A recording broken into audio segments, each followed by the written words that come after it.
With the first pick in the 2026 NFL Draft, the Las Vegas Raiders select Fernando Mendoza, quarterback, Indiana. Just like we drew it up, time for Welcome to Primetime, presented by Pfizer. You can see the reaction from Mendoza, his family. This is what we had anticipated. He's been outstanding in so many of his interviews throughout the course of this process. First Heisman Trophy winner that Indiana has had, leading that Hoosiers team to a national championship. And when it's all said and done, this is now the new face of the franchise, Bucky. And look, there's still a lot of positives here around what his game can bring. Yeah, a lot of positives about what he can bring in. Look, we talk about the quarterback position in so many different things. A lot of times coaches will tell you accuracy, decision making. But the other part that they leave out is toughness. And the one thing that we've seen from Fernando Mendoza is a level of toughness that your franchise quarterbacks must exhibit. When you talk about being the franchise quarterback, it's about grabbing the ball each and every week, showing up for your team. And he has shown the ability to take some wicked shots and deliver. In fact, some of his best moments have come after those big hits. You can't question his courage. You can't question his arm talent and his ability. Now it's about putting together and surrounding with the right things. But if you're a Raiders fan, you should be excited about the quarterback that you're having. You know, Bucky made a great point. His toughness is one of the things that really stands out for me. And I go back to 2024. He got the brakes beaten off of him at Cal. And usually a lot of quarterbacks will start seeing ghosts. They speed up their process. The internal clock gets messed up. You know, we see it sometime in the NFL. He didn't let that happen to him. With the second pick in the 2026 NFL Draft, the New York Jets select David Bailey, linebacker, Texas Tech. So we have discussed this on Mock Draft Live over the last month. Would it be Bailey? Would it be Reese? And the Jets going with the guy that most of our experts, including both you, Bucky, and Lance, have said, hey, the most ready right now of the edge players. Tied for the FBS lead, 14.5 sacks. Dude's a game wrecker. Yeah, he's a game wrecker. The reason why this decision was easy for the Jets, because you're going for the polished player. When you're the New York Jets and you need someone to get home, there are not many that are better than this guy. When you look at David Bailey, speed, power, explosiveness. You talk about his fastball, that first step, get off that dip and rip move that he shows. Yep. He wins time and time again. But he also is crafty when he works inside. The thing that I like about him and some of these other guys, the motor, the relentless competitive spirit that he displays, he has an opportunity to be a game breaker. I know people talk about the run defense, but this game is about knocking down the quarterback. Few that do it as good as him.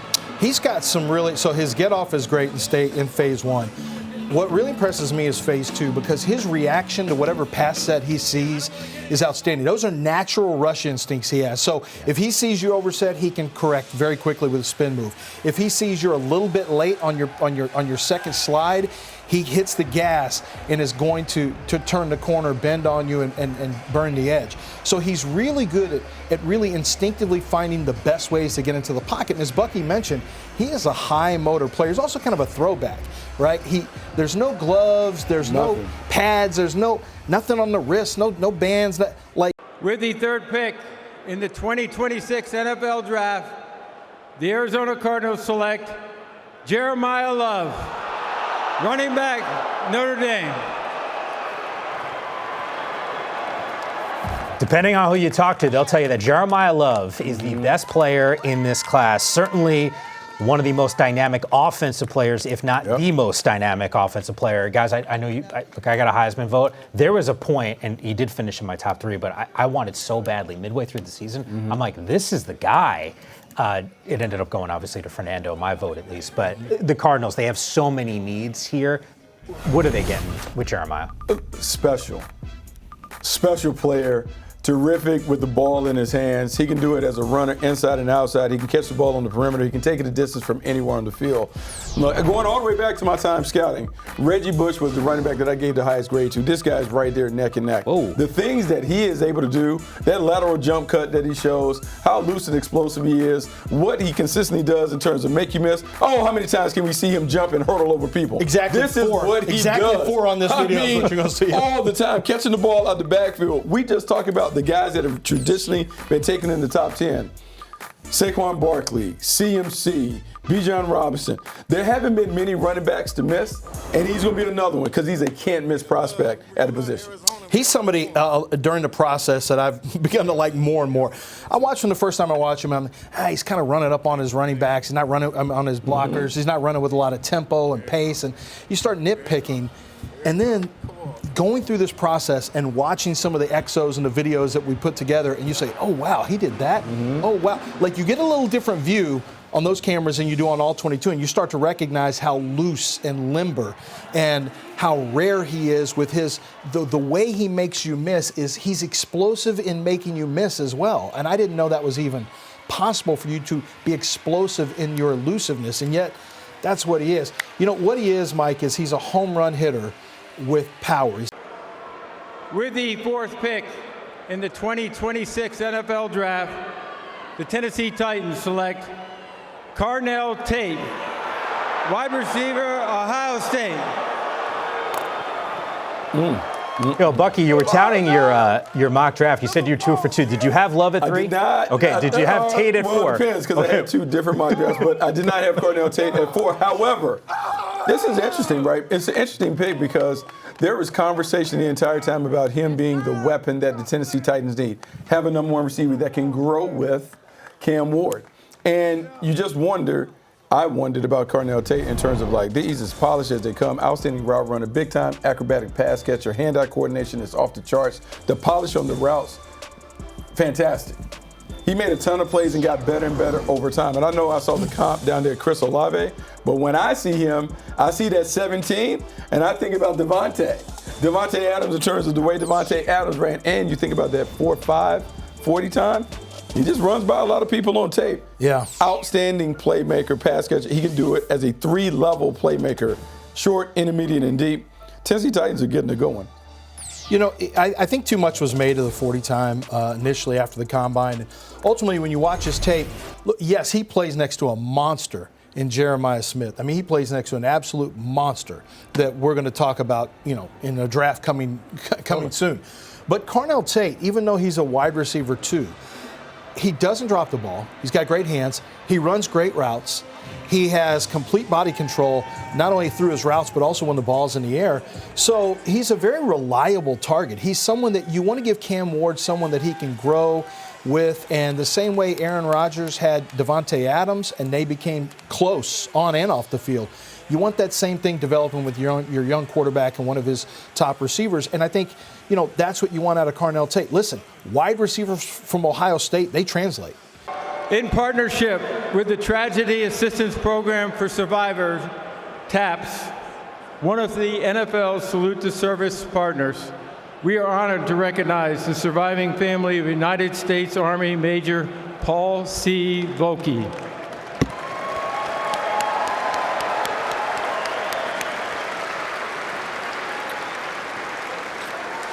Major Volke sustained tragic, fatal injuries while deployed in Afghanistan. He is survived by his spouse, Tracy, and their 2 sons, Andrew and Benjamin. Major Volke was raised in the Hudson Valley and was a lifelong fan of the New York Giants, a tradition he proudly passed on to his sons. Volke family, take it away.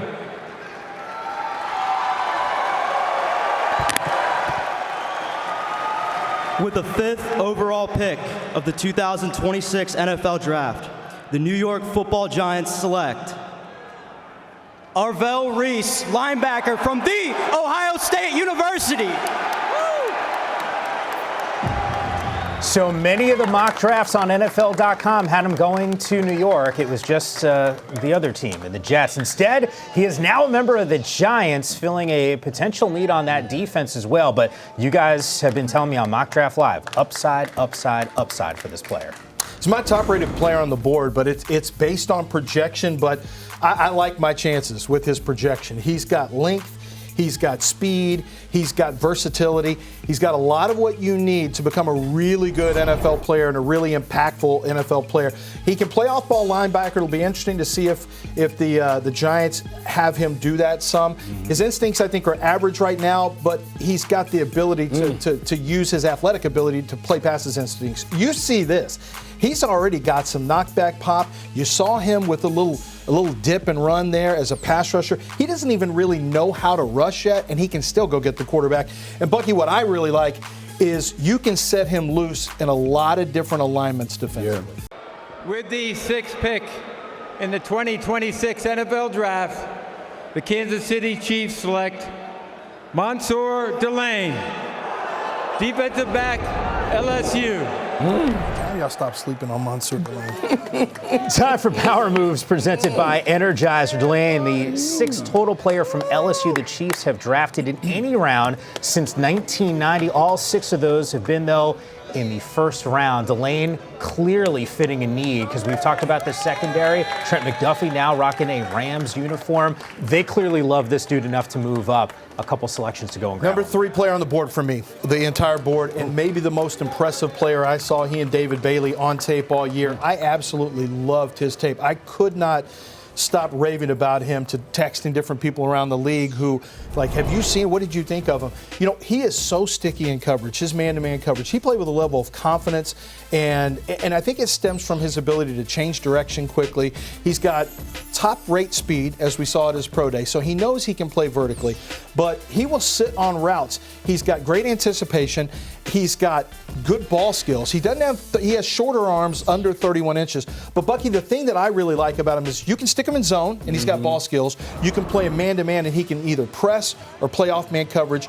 Clearly, Kansas City moved up with the idea that we can either get Delane or we can get Reese, but we'll take either one of them. We know that we've got a guy that we really want. I had him mocked to the Chiefs at 9, I believe in my last mock, and this is a big need for them. They just lost 2 corners. It is rare to find a corner that can do it all. His toolbox is completely full. Whether we play off, play up, we play man, we play zone, we want to play inside, play outside, you want to blitz him, he can do all the things. With the 7th pick in the 2026 NFL Draft, the Washington Commanders select Sonny Styles, linebacker, Ohio State. The linebacker leading a national championship team with 82 tackles. You go back to the combine. Among the linebackers, fastest 40, best vert, longest broad jump, and it seems like, Bucky, your intel was spot on this guy. No, this is what they did. They had an obvious need, right? Bobby Wagner near the end of the run. You have Dan Quinn, who's looking at Sonny Styles and the athleticism and all the things that he brings to the table. He's excited about it. And when we think about him, I made a comparison, a mix of Fred Warner and Kyle Hamilton in terms of a guy that can play the safety, move down the linebacker, and just be a freak athlete in the middle of that defense. When you look at the Washington Commanders, man, they need some sizzle inside. Somebody that can make some plays, and Sonny Styles certainly can provide that. There you see him coming downhill, making play after play, getting off blocks, getting to the ball, being able just to be a menace at the second level. Sonny Styles has a lot of tools that you want in a new school defense.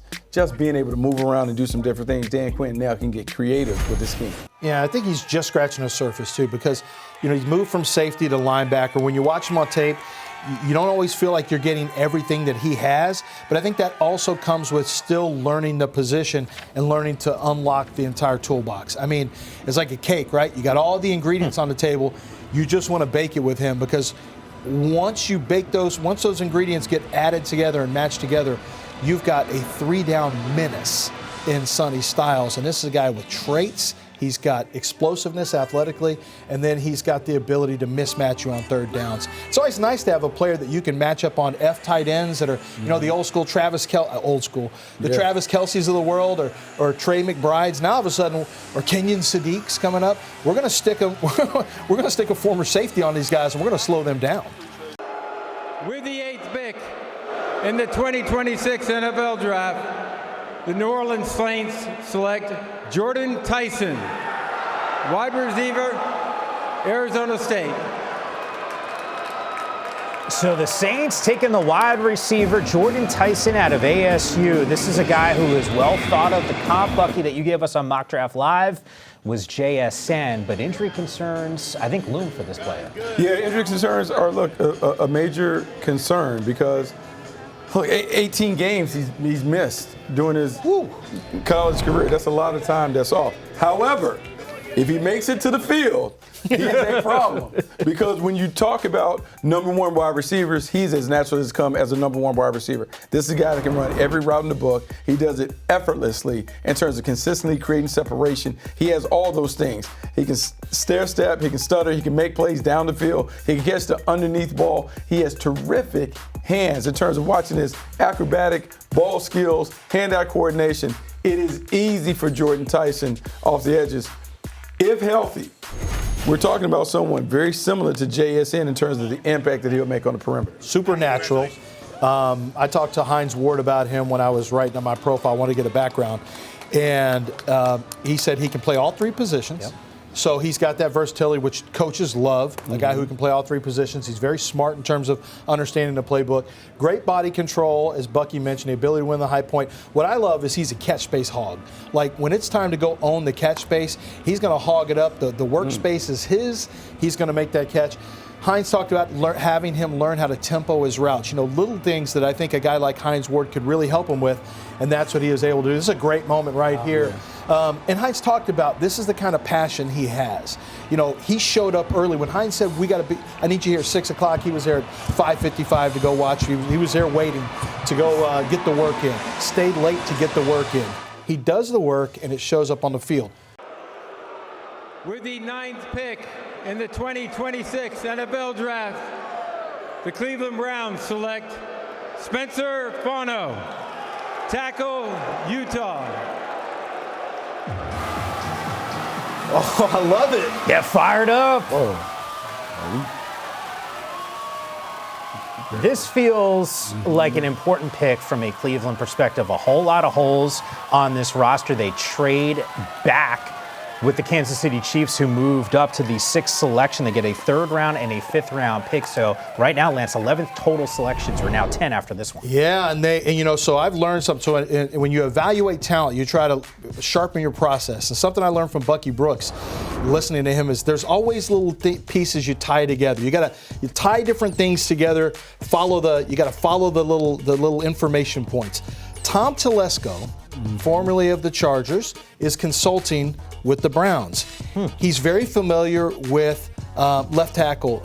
Who's there right now? Starting left tackle. I'm blanking out now. Oh, for the Browns? Yeah, no, from the Chargers. Rashawn Slater. Yeah, Rashawn Slater. Slater, shorter arm player, right? And so I'm worried. I'm sitting there thinking, well, Spencer Fano's got sub 33-inch arms. But Telesco's already seen it work with short arm guys, so they're going to bump into the left side. Big time pick for the Browns. With the 10th pick in the 2026 NFL Draft, the New York Giants select Francis Mauigoa, tackle, Miami.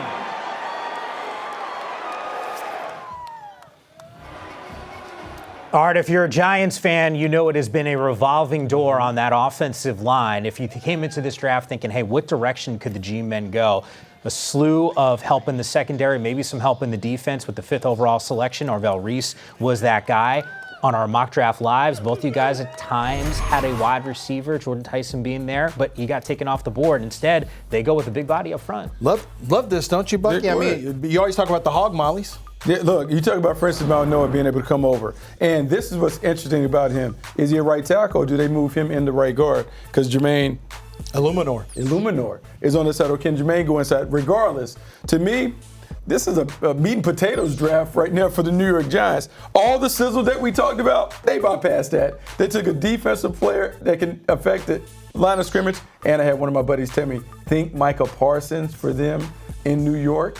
And then Francis Mauigoa being able to road grade, maul and mash, now trying to create some space for Scatterboo while also protecting your guy, Jackson Dart. Look, Jackson Dart has taken off. I think there's some concerns about him taking a whole lot of hits, and they want him in the pocket. In some ways, too, Lance, and you know this, I mean, both of these selections feel Harbaugh-esque. I mean, they got really good. They got probably their top players on the board at maybe both positions. I mean, I don't know that for a fact. I do know that Mauigoa is probably their top guard or tackle. They do have a spot at right guard where he could slide in and play right away. As Bucky mentioned, Jermaine Illuminor also has some guard experience. They'll figure that out. Just go get a good football player. It's the same thing with Arvell Reese. Get a good football player and we'll figure it out. You go draft good football players, and Francis Mauigoa is a really good football player that I think has a chance to be a Pro Bowl guard. I like him more as a guard than tackle, to be honest with you.